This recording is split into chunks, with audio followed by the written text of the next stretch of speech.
Thank you. Thanks to Stop the War for inviting me. I visited Libya twice over the past 6 months of the crisis. The first time I was on a peace mission, and the second time I was a correspondent for Press TV, and I also did some reporting for Russia Today. I left just after the so-called fall of Tripoli, and I was there during that horrendous week of the fighting in Tripoli.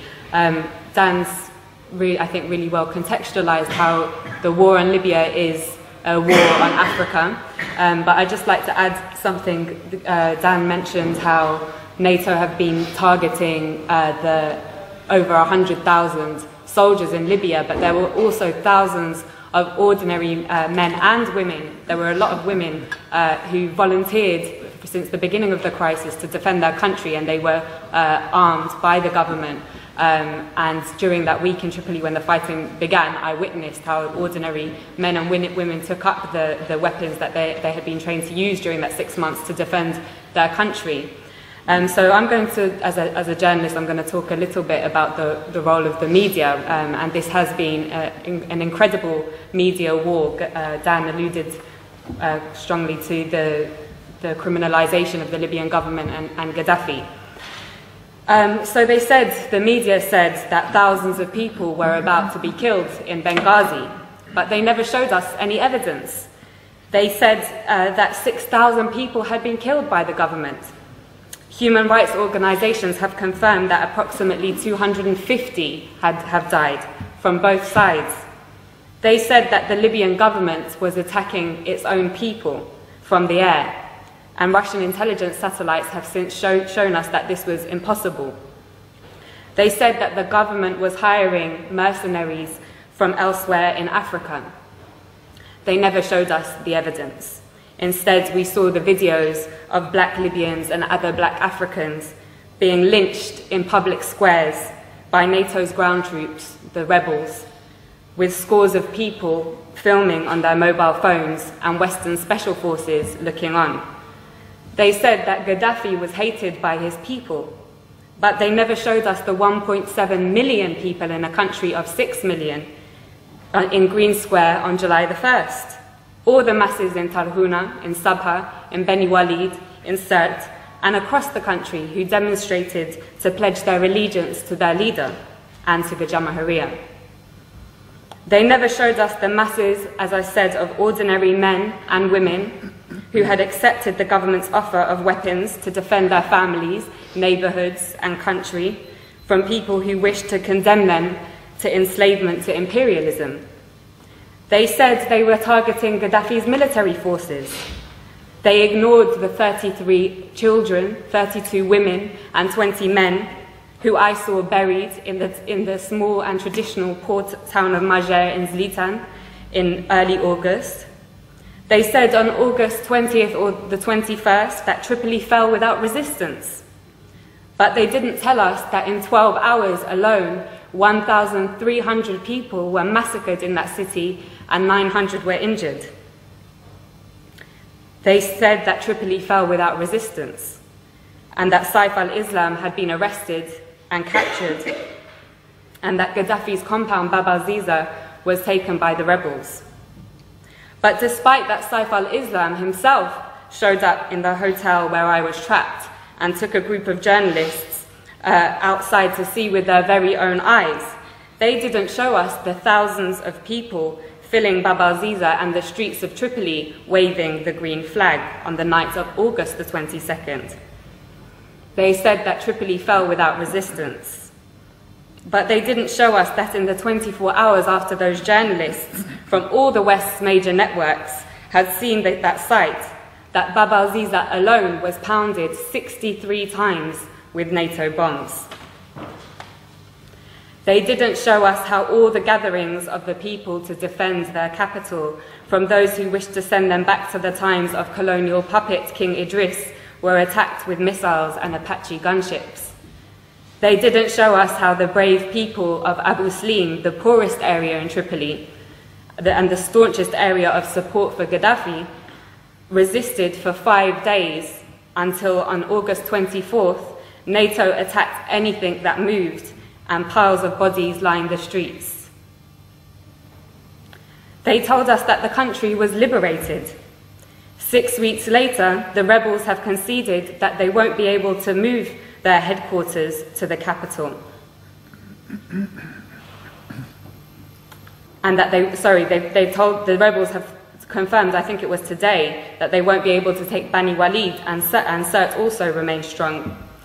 So, Gaddafi, mass murderer, hated by his people so much that they would beg NATO to bomb their own country, hated so much that the capital city fell without resistance. Or NATO, mass murderer, killing the Libyan masses because they would die for their leader, just like in Tripoli. I know which one we have mountains of evidence for.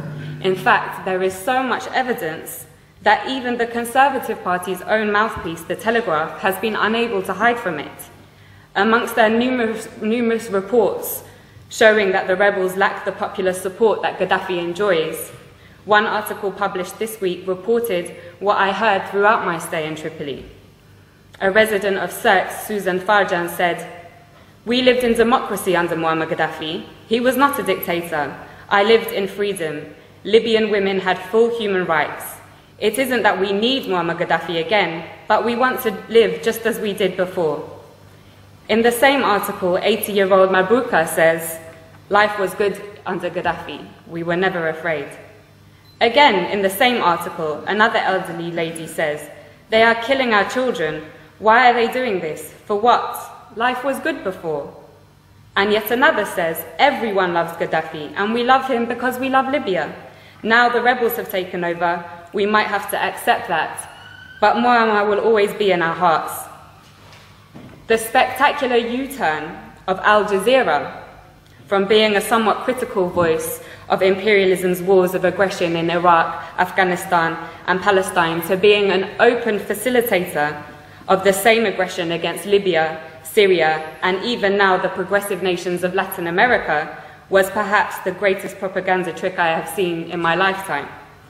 Co-opting the support of their faithful Arab viewers in the West, whose voices garnered particular prominence during the fashionable so-called Arab Spring, was an important move in order to get all progressive circles in the West to join in the essential criminalization of Gaddafi, when those very circles should have, in contrast, been elevating the status of the not-so-fashionable Libyan Jamahiriya and learning from it. Now all cards are on the table. Al Jazeera's Director General Wada Kanfar has resigned following the release of WikiLeaks cables, which revealed he has been taking orders from none other than the CIA. He has been replaced by a member of the Qatari royal family, which has been heavily engaged in the war against its fellow Arab brothers and sisters in Libya. But despite the role of Al Jazeera being clear as day now, it continues to get away with the same tricks of tugging on the liberal heartstrings of westernized audiences with its stories about how people in sovereign states of the global south's greatest tragedy is their lack of Western democracy, never mind that it has failed in the West. But despite Al Jazeera's interest in championing this ideology is obviously straightforward. It hosts the United States' largest military base in the Middle East, CENTCOM, and they are, of course, close friends. Leaving the Rixos Hotel, where I had been trapped for 5 days, was the most surreal and probably the worst day of my life.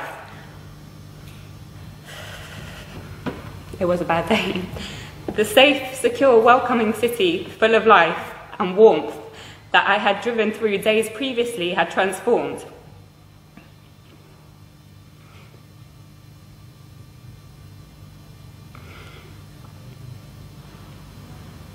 It lay in ruins, and you could not look in any direction without seeing guns or heavy weaponry. Many people had gone into hiding, been killed, and thousands of others had fled. And the people that I knew who remained, who had been the very people who had helped me to learn about the glorious recent history of Gaddafi's Libya, were inevitably traumatized and in a complete state of shock.